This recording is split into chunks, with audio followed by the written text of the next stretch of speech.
Hello everyone, and welcome to this week's Motor Trade Radio podcast. Powered by Motors, the driving force behind multi-site advertising.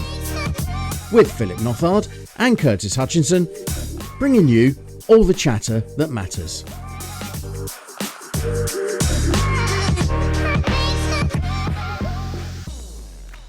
Well, Phil, this weekend we're heading into a heat wave and we've got the Goodwood Festival of Speed on. We've got the Wimbledon finals. It's going to be very hot. And I've got a question for you. How's the aircon in your car? It's working. Yes. Oh, it's working now. Yes.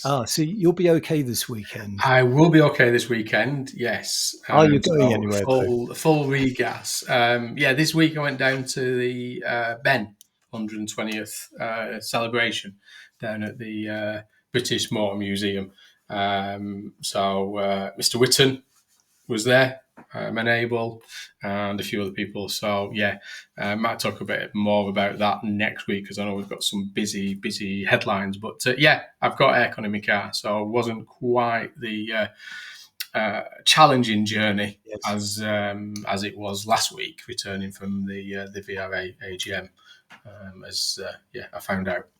Yeah, so you're going to have to get out more now that you've got aircon and the weather's hot. Yes, get use out of it. But it was pretty low. So £75 worse off, but I now have aircon. So I have all weather tyres ready for the winter and aircon for the summer. So I'm all set. I'm all set to go anywhere now. Yes, yeah. I'm all right. And talking of Mr. Whitton, we've got our monthly Menable moments after the midway break with Stephen Whitton, our mental wealth guru. And it's recorded live in Amsterdam, and he's looking at why self-care is not selfish and why it's important to look after each other, especially in the high-pressured world of the car retailing sector. And he also has details of a special offer for Motor Trade Radio listeners. So do stay tuned for that. You're listening to the Motor Trade Radio podcast, powered by Motors. Headlines this week come from AM, Car Dealer, Motor Trade News, Motor Finance, and Fleet News. Starting with, we'll take a look at the SMMT's figures for the new car registrations in June, which also marks the first half of the year, and look at some of the winners and losers and review where we are with EV sales under the ZEV mandate. We've also got the van registrations, which have now actually been down every month of the year, so we'll take a look at that. We've got an update on car finance with 23 million customers reportedly expecting a payout as Secure Trust Bank reports it is pulling out of the UK car finance market. Then after the break, we'll return to the ZEV mandate with the British Vehicle Rental and Leasing Association's assessment of where we are with EV uptake. This week's latest dealer group year-ends come from JCT 600. And we'll finish with yet another new Chinese brand announcing its UK debut, just a week after we reported on Geely Auto and Shangang planning their UK debuts before the end of the year. So this is actually turning into a regular weekly feature, isn't it, Phil? It is, yeah. So stay tuned for that one at the end there. You're listening to all the chatter that matters on the Motor Trade Radio podcast. If you're a supplier and would like us to profile your business and reach our audience of dealer bosses, managers and decision makers on one of our dedicated supplier specials episodes, get in touch with Curtis and Philip at motortraderadio@yahoo.com. And companies already featured in our supplier specials include iVendi, ETT, Generational, Tracker, Jigcar, and CheckFix. So if you'd like us to profile your business, then just get in touch with Philip or myself. We're both on LinkedIn. So, kicking off with the headlines, and we mentioned this last week as the figures came in on the Friday. We kind of didn't expect them. I thought they'd be held back till the Monday, but they did come in on the Friday for the June performance for the new car market and the new van market. But we're going to head over to AM Online first because we wanted to talk about this in a little bit of detail, and we didn't want to just shove it on the end of last week's podcast. But headline in AM is new car market grows but risks missing EV targets, and this is the warning from the SMMT there. So the month finished off 6.7% year on year increase of 191,316 registrations. But I think it's when you start to dig in behind the detail there that sort of it kind of reveals what's been happening in the market, doesn't it? Yeah, definitely. I mean, it's worth noting it's the strongest June performance since 2019, and it did lift that year-on-year total by 3.5%. However, the market is actually down 18% below those pre-pandemic levels. So just providing a bit of context there to be behind the figures. So within that, fleet sales continue to drive the recovering new car market. They were up 8.5%, while private retail demand also grew, albeit at a slower pace, rising 6%, whilst business registrations were down sharply. They're actually down 16%. And despite the market's momentum, the SMMT has warned that the transition to EVs remains fragile and is still heavily reliant on industry-funded incentives. And Mike Hawes, once again, the chief executive of the SMMT, once again called this out. Yeah, you're right there. I mean, as you say, the year-to-date battery electric vehicle registrations just short of 225,000 there, and year-on-year uptick from 167,000 for that same period in 2024, but still only accounting for 21.6% market share. So, as Mike's calling out there is still some way to go to get to this year's 28% for cars. For the year there. Now, obviously, diesel did decline again by 11.3%. So diesel's down to just short of 59,000 registrations. The petrol volume year to date falling not quite as bad as in terms of that year on year change as diesel there, but down to 505,000 just short of. So that was a 9.4% fall there. But plug-in hybrids did grow. I mean, you've got a growth there from 81,000 last year to date, to 107,000 this year. So a 31.3% share. And that takes them to 10.3% share of the market. But I think the big thing behind all of this, and we're going to talk about sort of what's been happening in the OEM space and in terms of that market share, but there is reports that activity within the month of June, that nearly 30% of those 191,000 registrations actually took part on the final day of the month. And obviously, those listening to the podcast, we talk about tactical registrations, we talk about pack deals where the manufacturer really chasing that half year and second quarter target there, which obviously that kind of volume happening on the last day of the month gives an indication of that pressure. Now, reports are that there was some private, there was a good proportion of private consumer registrations in that 30%. However, I would question if some of those customers have actually got the car yet. That it was probably taxed within the month, but not necessarily delivered within the month of June. But it's kind of an indication that, yes, great news, 6.7% year-on-year increase for June, 3.5% increase year-on-year for the year to date. But the reality is that it's still very much becoming a forced push marketplace as the manufacturers chase down targets and market share. Yeah, and certainly without those 54,000 registrations on the last day and over the course of the last week of the month, the market would have been significantly down year on year, probably by about 20%. Yes, yeah. Yeah. So it can. I mean, we know that it does happen, and we know that it's been a consequence of the market at the minute. And you sort of question, when we were last in a natural market. It was probably the pandemic period, Yeah. wasn't it, when supply was really constrained. So we know that tactical and pre-reg activity does generally in a normalised marketplace happen quite a bit. But I think you've been analysing some of the market shares and volume activity from the OEMs, which is quite an interesting one, isn't it? What's been happening year to date and in the month of June.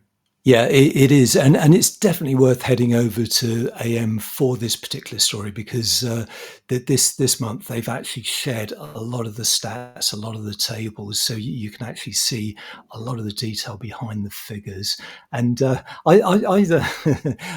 had a bit of a challenge this week because I went to print out the brands, so they do split out the registrations by all the car brands, and my printer wouldn't allow me to print it all on one page because we now have so many new brands that it cut off at Subaru, and there's still several brands below Subaru, but I managed anyway. So what I've done is I've been through and sort of picked some of the winners, some of the losers, and starting, I mean, this is all alphabetical, starting in terms of winners with BYD, because we're now able to look at that sort of the half year trending, and BYD they're actually up 567%, which is absolutely phenomenal, and that's based on 19,390 units registered so far this year, giving them a 1.86% market share. So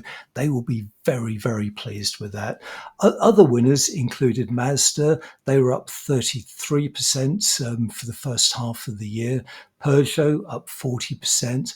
Polestar up 203%.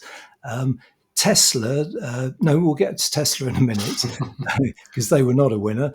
Volkswagen, they were up 13%. So, some winners there in the year to date. And looking at some of the losers, Audi down 18%, Citroen down 41%, Fiat down 24%, Honda down 25%, and Nissan down 10%. And I said we'd get back to Tesla because Tesla's had a bit of a roller coaster this year, but they've ended the 6 months at 1.34% down because they actually had a very successful June. So a bit of a mixed bunch there, and interesting to see some of the new entrants, how they're performing, because a lot of them don't have year-on-year comparisons. So we'll be tracking those over the coming months. And of course, the Jaguar, every month now we're seeing a zero alongside of the number of registrations they're doing because they've obviously got a halt on all new car production. Yeah, as you say, this half year point is a key indicator. You say that with BYD, a 567% growth year on year, but obviously it's from a very low base point. But when you start looking at the BYD there with just over 19,000 registrations, ahead of Cooper, ahead of Dacia, ahead of Seat, just to name a few there. So really grabbing market share there from the sector. And part of the conversation last week was that in Europe, Tesla is losing market share to the new entrants and not necessarily hitting the legacy brands there across Europe. But some very interesting, and as you say there, this doesn't include all the new brands that we'll get onto later, does it? But a telling sign that the landscape is shifting quite significantly there in terms of those winners and losers within that OEM space, isn't it? Yeah, definitely. And looking at van registrations for the month and year to date, Motor Trader has coverage of this, and the headline there is "Van Market Falls Flat. BEV Sales Miss Government Targets." So this is new light commercials for the month fell 12% to just over 156,000 units in the first half of 2025. And van sales have actually fallen every month of the year so far. And looking at some of those BEVs in particular, year to date, BEV purchases remain at just 8.6% of the overall market. So that's just over half the 16% share mandated by the government under the ZEV mandate. So a long way short there in a declining market. Yeah, I say, we talk about cars having a significant challenge to meet that 28%, but vans, the LCV sector has got an even bigger challenge, even though the percentage is significantly lower. The gap and the challenges facing the LCV sector is significantly higher. But this is a fascinating story that we in terms of what was covered in Car Dealer this week. And I think, Curtis, you said that this was picked up by a lot of the nationals as well. And this is that more than 23 million consumers expect payout in missold car finance scandal. You love Car Dealer's headlines there, saying that the new survey finds 23 million people expect some kind of compensation.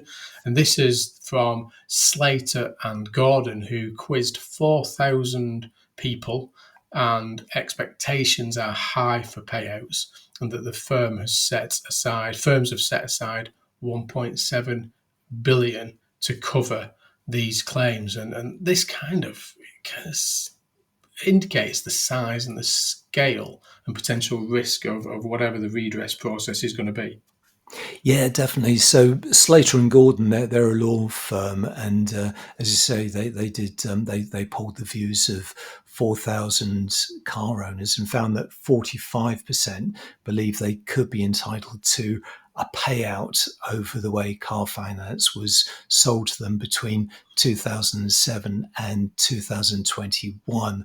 And that covers 30 million packages for cars, vans, and motorbikes. And so it is interesting, isn't it? Because it just shows how high the confidence is in these payments being received, with some 40% saying they would consider a legal challenge if their claim isn't successful, with the survey revealing widespread distrust of banks and lenders to check records and hand out compensation. So we've still got a way to wait on this, haven't we? Because we're still waiting to hear what the final outcome is. We have, yeah, and it is, we've talked about this a few times on the podcast, and it is causing caution at the minute within the sector, particularly in the mergers and acquisitions. There's a lot of work going on behind the scenes in terms of, getting ready and preparation for the resource requirements to handle whatever the outcome and decision is going to be from the Supreme Court. But there was something that came out last week that could delay the decision from the Supreme Court and the FCA that was to do with Barclays on an appeal, which is to do with the Johnson's case that is now being part of the consideration for the outcome, and that it needs to be a part of that. So they deferred the appeal. They adjourned it until after September. But the warning is now that because this now needs to be part of the relevant factor within the judicial review appeal, that it could defer any decision from the Supreme Court and the FCA on this. So, yeah, it's still bubbling away in the background there as to what the outcome is going to be. But we will certainly see, and we'll know when it is available. But sticking with this, and this is the sort of indicating the challenges that this has on the wider automotive sector. And this is in AM Online, that Secure Trust Bank pulls out of vehicle finance market. And this is the Secure Trust Bank, STB, which owns V12 Finance, Vehicle Finance, has confirmed it's pulling out of motor finance market, which is a bit of a shock to the sector this week. Yeah, definitely. So Secure Trust Bank, or STB, which launched V12 Vehicle Finance only 6 years ago and operated the Moneyway brand, in that near prime motor finance sector since 2009, says it will be consulting with impacted colleagues, which could see the loss of just under 300 roles likely to be at risk. Now, it's said that vehicle finance generated a pre-tax loss of 21.8 million for its 2024 financial year, and does actually make the point that vehicle finance is only part of what it does, and it's actually the lowest return part of its business, which also includes retail finance, real estate finance and commercial finance. But as at June the 30th, the average consumer loan length outstanding on car finance was 37 months, and the longest contractual loan agreement is 60 months. And STB said that in the light of legal and these regulatory developments, including the FCA's ongoing review on historical discretionary commission arrangements that we've just been talking about affecting the motor finance market, and the Court of Appeal's judgment, which, as we've already said, is currently under appeal, the group has recognised that costs of £6.9 million for both DCA and fixed motor finance commission structures. So it's showing its exposure there and some of the thinking behind ending its business in car finance. Yeah, I'm glad you read through that story, Curtis, and not me. It's a lot of detail in that one, but I think it does, connected to that previous story. It kind of highlights the level of commercial risk there is behind this decision and the impact on that lending sector within not just automotive, the wider consumer lending sector, but obviously significant enough that there are some big decisions being made as to, their representation and operation within that motor finance sector within the UK there. So big ramifications on the horizon there for when we do get a final decision. But we'll be back after this short break with more headlines. You're listening to all the chatter that matters on Motor Trade Radio, powered by Motors, the driving force behind multi-site advertising. This is your weekly one-stop shop for all the biggest car retailing headlines from across the media, available on demand, wherever you are, and on your podcast feed. Next up is our latest Men-Able moment, looking at mental wealth and well-being awareness and best practice in the automotive sector. With me, Stephen Whitton. Yeah, hi everyone, it's Men-Able Moments time again. Hope you're well. I'm going to revisit a bit of an old theme this time and do a couple of massive shout outs as well while I'm at it. So I want to go back over the subject of self-care, and just to remind you that self-care is not selfish. We are experiencing, or going to be experiencing, a bit of a heat wave, and it's obvious that you need to take care of yourself and look after yourself. And I don't know about you, but that can often affect my sleep, and then that has a knock-on effect in terms of my motivation and what I want to do and all that sort of stuff. So it's the obvious to tell you to look out for yourself in that respect. But also what self-care enables you to do is to be in a better place to look out for others. And it really genuinely is that old adage of put your own oxygen mask on first before looking to help others. So take care of yourselves, see what's going on for you, and take out some time for a bit of self-care. For me, self-care involves a bit of travel. So this is coming to you live from Amsterdam right now, where I've decided to have a few days away. And also doing stuff, as I've said before, that gives me joy. And one of those things is actually volunteering, doing some stuff that feels like it's putting something back and also gets you interacting with lots of different people from different walks of life. So I volunteer for a cancer charity in Milton Keynes, and I also volunteered this last week for Pride, London Pride. And I was a steward, parade steward. I've been referred to that before in a different way, but you know what I mean. I was a parade steward, which was great because not only did I get a front row, but also got to enjoy the whole thing with a fantastic bunch of people, and it honestly made me feel amazing. So please do what you can to take care of yourself, and in that respect, you'll be in a really good place to look out for others. Now, our industry, as we've said before, is very task-oriented. It's very much about results, and it is very, very male-dominated still.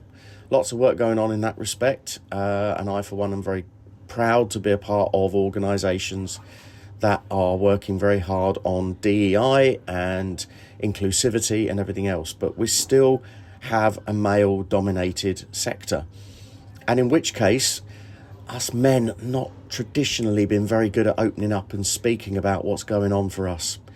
So to take that self-care theme a little bit further, again, that's even more important that we do what we can to look around us and support other people as they take care of themselves, and we're there to support. Now, with that in mind, I heard something very profound the other day, which is a little phrase that said, if you're talking about mental health, that's good, because it means you're still here. Now, I know that's quite deep, and that actually had a real resonance for me and was really a profound statement, but just mull that over and have a think. If you're talking about mental health, it's good, because it means you're still here. In other news, I want to just give some shout outs to a few people. Of course, the first one being the fabulous charity Ben, who are celebrating their 120th anniversary this week with a big event. And what a great charity they are. They do some awesome work. They're there for all of us and any of us and our families and everyone else. If you've worked in automotive and you need help and support in any way at all, then obviously reach out to them. And so a massive shout out to Ben, and we look forward to working with them and continuing our great relationship.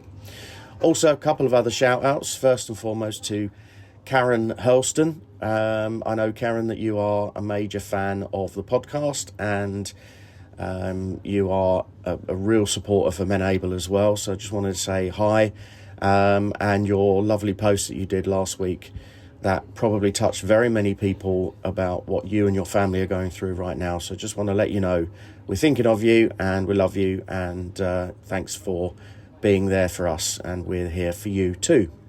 And finally, a massive shout out to Nancy Rignall. Now, I know that you're probably listening, Nancy, but Nancy was one of the many people who messaged me post the last Men Able Moments, which of course was the sort of longer one that we did with Carl Davis a few weeks ago with Phil, and message to say, wow, how much it resonated and how important it is that we keep going with this message and doing what we can to get the word out there. So massive shout outs to them. I've got a bit of an offer for you. If you're a Motor Trade Radio podcast listener, get in touch if you'd like a mental wealth session. I've got two amazing sponsors that means that I'm able to offer those to you at your business for not a reduced fee, but a fee that's of value to you. So you come to me and say, actually, yes, Steve, I'd like you to come along and have a little session with our team, and this is what I'm prepared to pay for it.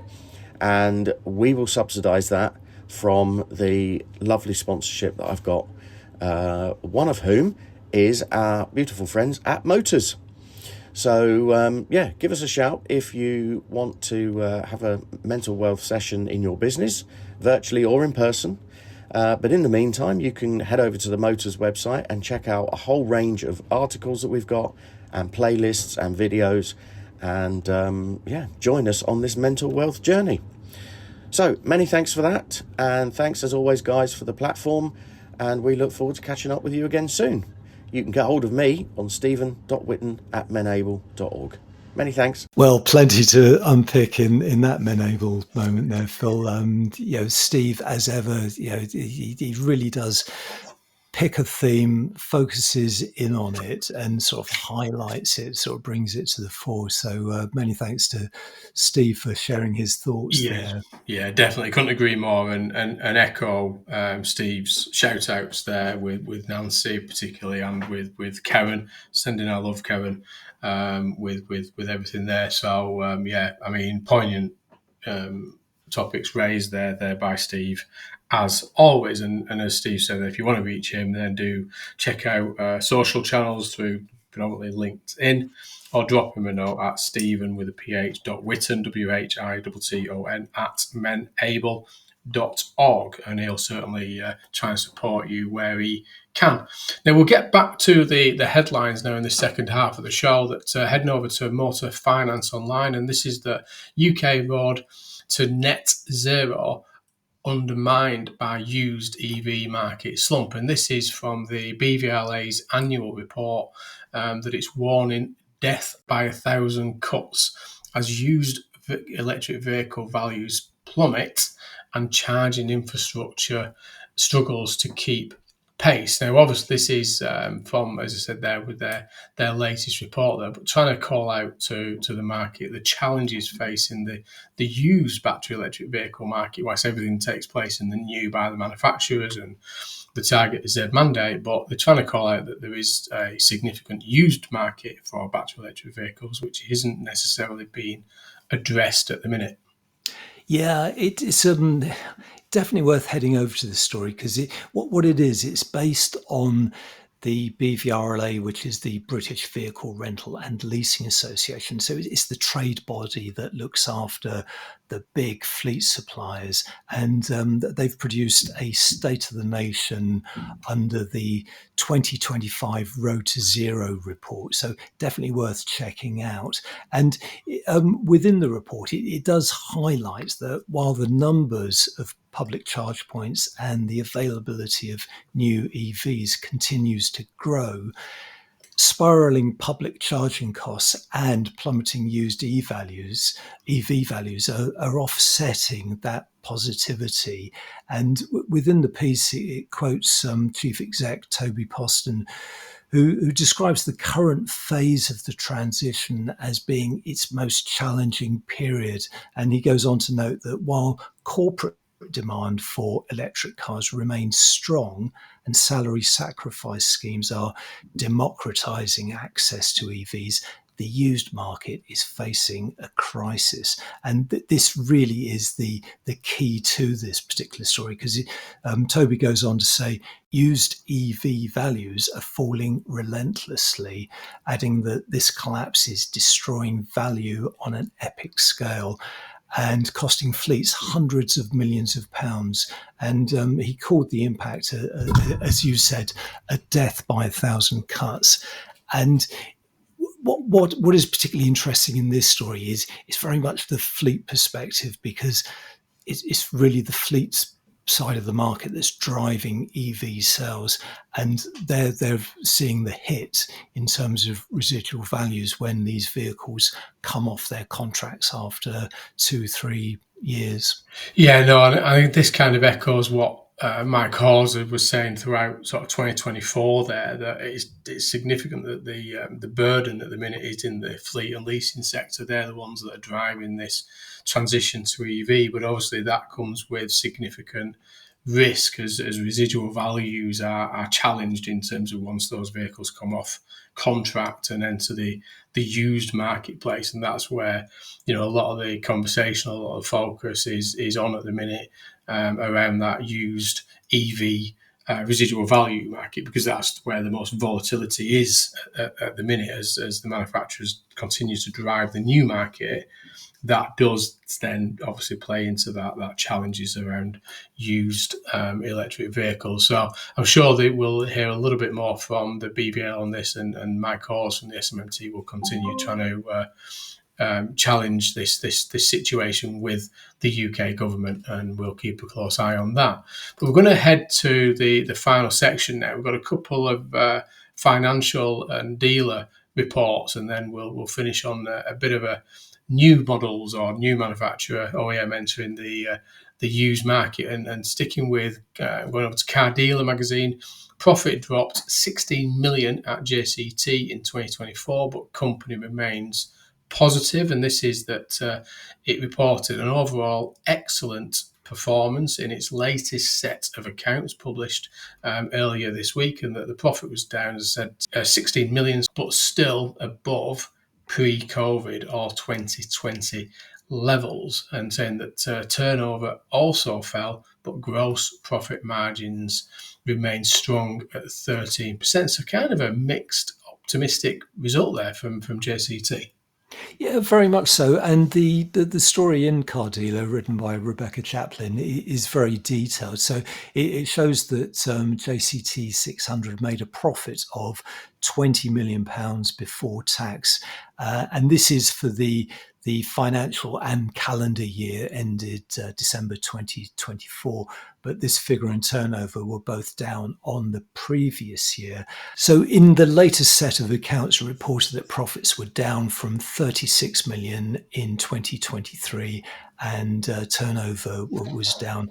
And both these figures were above those pre-pandemic levels. So the statement from the board that's quoted extensively in the story is very much positive about the outlook for JCT 600, with figures showing that it was above industry levels despite what was a challenging market. And quoting the statement within this, it says JCT 600 compares favourably to the UK market, with new vehicle retail units sold only declining by 4.8% and gross profit margin by 9.6%. And it goes on to say that 2024 was the weakest UK new car market this century, with used vehicle turnover down by 7.4%. However, on a like-for-like basis, volume had increased by 6.1%. And that referenced the weakest UK new car market. Now, on to slightly other news here that AM Online former Inchcape UK CEO rounds off the IMI Dream Team board. And this is that former Inchcape UK Chief Executive George Ashford has joined the IMI as a non-exec director as the organisation rounds off it's what they describe as the dream team there. And obviously this is being headed off by Graham Potts there, as we reported on recently there. But there's been quite a few changes there now. A friend of the podcast and I speak to on a regular basis is Adrian Daly from the FLA has also joined the team as well. So some quite big hitters on this one. Yeah, a couple of names stood out for me. Jeremy Hicks, former chief exec of Jaguar Land Rover in the UK, and more recently market performance director at Jaguar Land Rover. So he's joined as a non-exec director. And Andy Hamilton, president and executive manager of LKQ Europe. He's also joined. But heading over to our final story, and as Curtis alluded to right at the start, with his long list of ever-increasing OEMs on the SMMT monthly registration list. But to finish off in fleet news, and a friend of the podcast, Chery, to launch in the UK this summer. So Chery International, obviously the parent company of the Chinese car brands Omoda and Jaecoo, will be entering the UK market under its own brand this summer, and saying that the Chery UK will initially launch with 2 SUVs, which it says will be on sale in the coming months through a UK-wide dealer network. And this announcement follows the launch of the Omoda in August of 2024, and following the Jaecoo launch in the UK in January of this year, as we discussed. Seems a long time ago since we had that conversation with Victor Dunte, but he did. We spoke to Victor at the time on the podcast ahead of the launch of Omoda and Jaecoo. He didn't say anything about Chery coming, did he, at that point in time? No, and this really does have echoes from what we were talking about last week, because we were announcing that Geely Auto was coming in under its own name, Geely being the parent of Volvo and Polestar, amongst many other brands. So this is Chery announcing their intention, and Chery UK CEO Gary Lan, who also leads both Omoda and Jaecoo in this country, says Chery's introduction to the UK market this summer not only shows Chery's commitment to growth, but also reflects our confidence in the UK automotive sector and the appeal of our vehicles to local buyers. And he goes on to say, expect the same innovation style, technology focus, and exceptional value. And I thought it was interesting that this was picked up by Fleet News, which is where this particular story comes from, because Fleet will be part of the audience that Chery will be targeting. And there's another quote that goes on to say, we've been working behind the scenes, learning from our experience with other Chery international derived brands in the UK, and have taken this time to refine and refresh our approach to this market.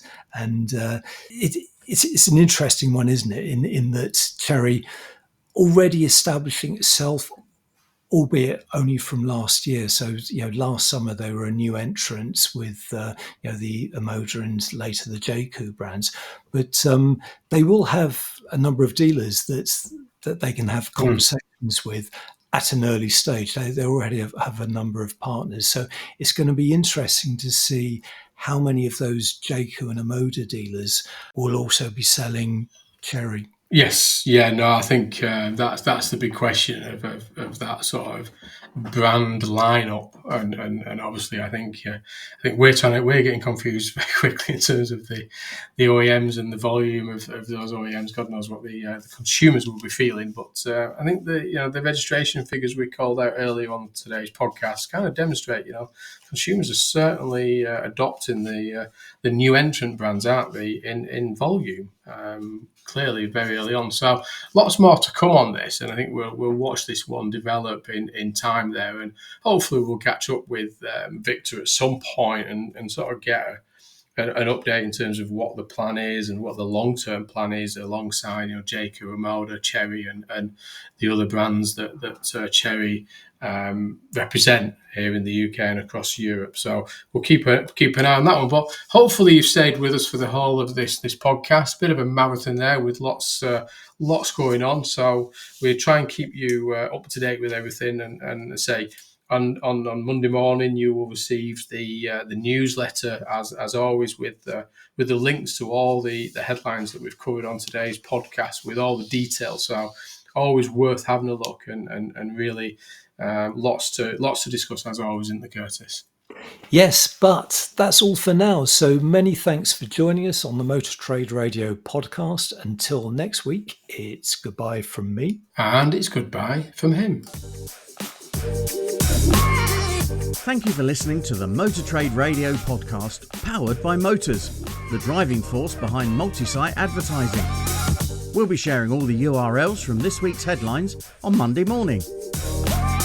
To make sure you receive them, just subscribe to the free newsletter on our LinkedIn page. Just search Motor Trade Radio Podcast.